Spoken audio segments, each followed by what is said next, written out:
안녕하세요, 잡초광입니다. 일본이 선진국을 빠르게 탈락하려는 신호들이 포착되고 있습니다. 아베와 함께 아베노믹스를 주도했던 경제 전문가도 최근 일본 상황에 대해 충격적인 발언을 하면서 파장이 일파만파 커지고 있는데요. 실제로 현재 일본의 임금 수준은 몇십 년 동안 거의 그대로이며 때문에 국민들의 불만이 나날이 증가하고 있는 상황입니다. 그래서 최근 기시다 총리가 이러한 국민들의 불만을 잠재우기 위해 특단의 대책을 발표했다고 하는데요. 그런데 이 정책 때문에 오히려 일본 국민들의 분노가 더욱더 커졌다고 합니다.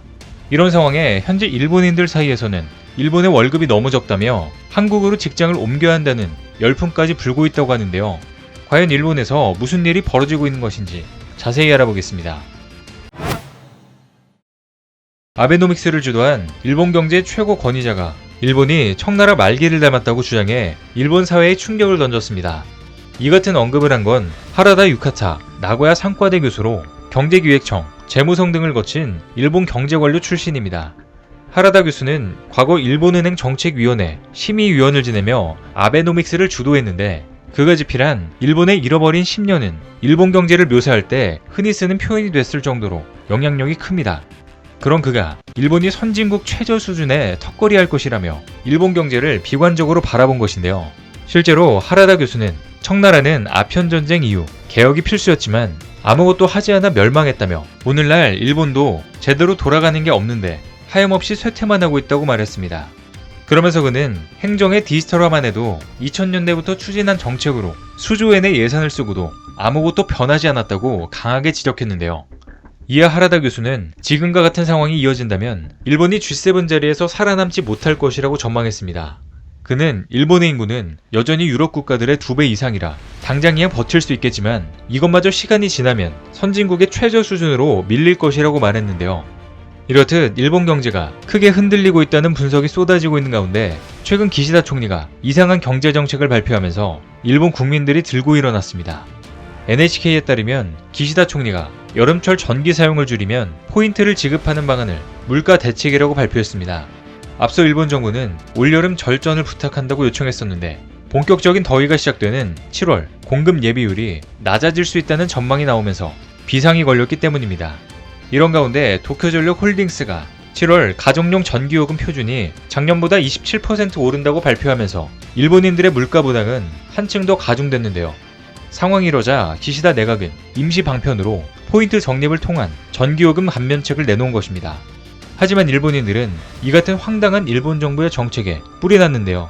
일본의 한 네티즌은 감염병 사태로 이미 절전하고 있는 곳은 더 이상 전기를 줄일 여지가 없다며 이 제도는 기본적으로 사업자를 위한 것으로 가정에는 아무런 혜택이 없다고 지적했습니다. 또 이 포인트를 받는다고 해도 실제로 사용하려면 별도의 IT 시스템을 만들어야 하는데 이걸 만들기까지 기다리려면 한 세월이 걸리겠다는 불만도 내놓았는데요. 또 다른 네티즌은 전기를 쓰지 말라는 것은 경제활동을 하지 말라는 것과 같은데 정부가 경기를 활성화시키는 게 아니라 오히려 막고 있다며 일본이 선진국이 맞는지 의문이 든다고 비판했습니다.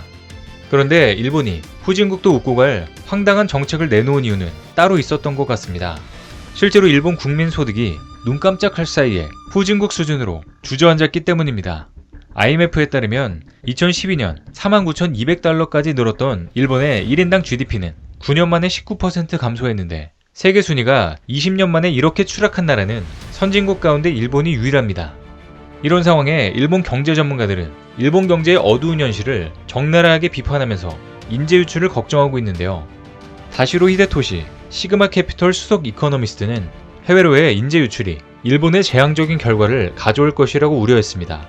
그는 현재 소니의 기술직 초임 월급이 25만 5천엔, 하나로 243만원인데 비해 화웨이 일본 법인의 초임은 최저 635만원에 이른다며 중국과 비교해서조차 이런 차이가 난다며 이만큼 대우를 받고 일본의 우수 학생들이 국내에 머물러 줄 리가 없다고 비판했습니다. 그러면서 그는 이제 도쿄대에서도 취업 희망 1순위가 맥킨지, 보스턴 컨설팅 그룹과 같은 외국계 기업이라며 엔화 초약세가 계속되면 우수한 능력을 갖춘 학생은 외국 기업 취업을 목표로 삼는 게 당연하게 될 것이라고 우려했습니다. 즉 일본의 엔화 약세 흐름이 일본인들의 임금에 크게 영향을 미치면서 우수한 인력을 유치할 수 있는 경쟁력을 점점 잃고 있는 것으로 보이는데요. 이뿐만 아니라 일본 국민들의 생활 기반 붕괴에 대한 우려마저 커지고 있습니다.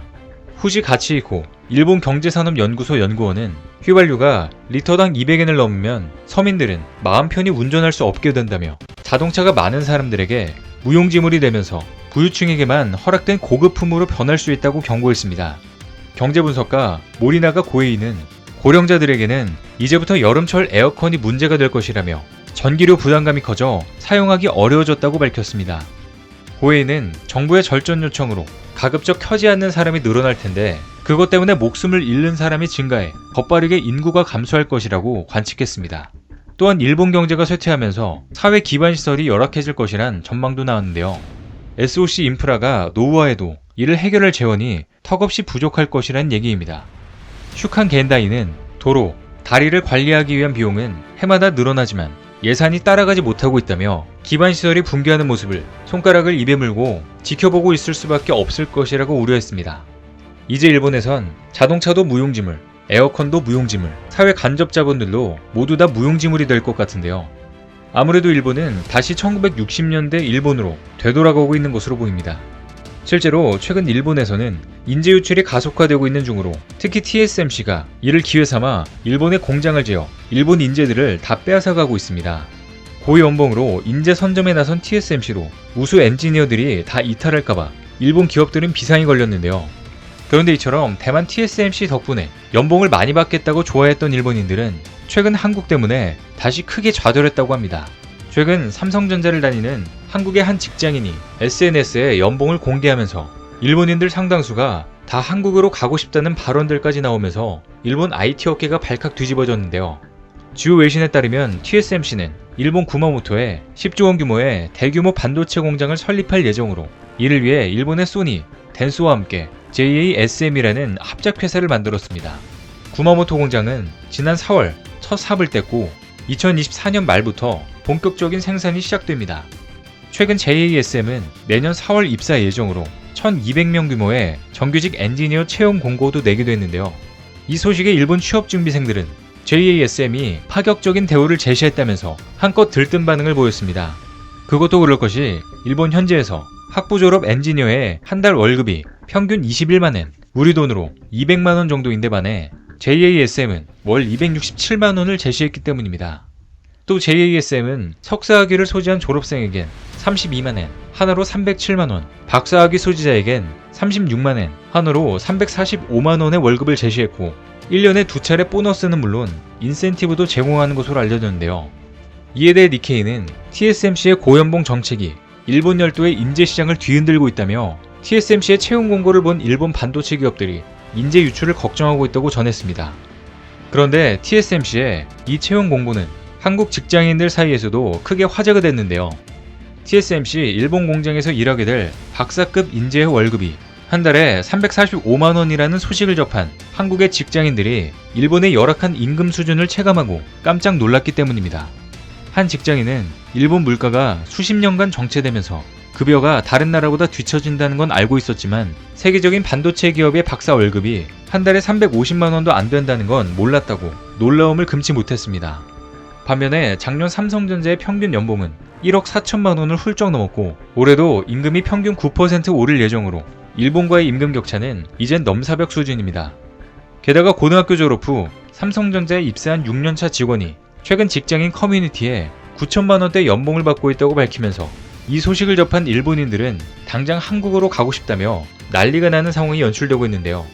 이렇게 일본의 반도체 인재 유출 심각성이 날로 커지고 있는 가운데 일본은 이대로 가다가는 국가 경쟁력 확보는 고사하고 당장의 인력 수급조차 버거워질 것으로 보입니다. 오늘 준비한 소식은 여기까지입니다.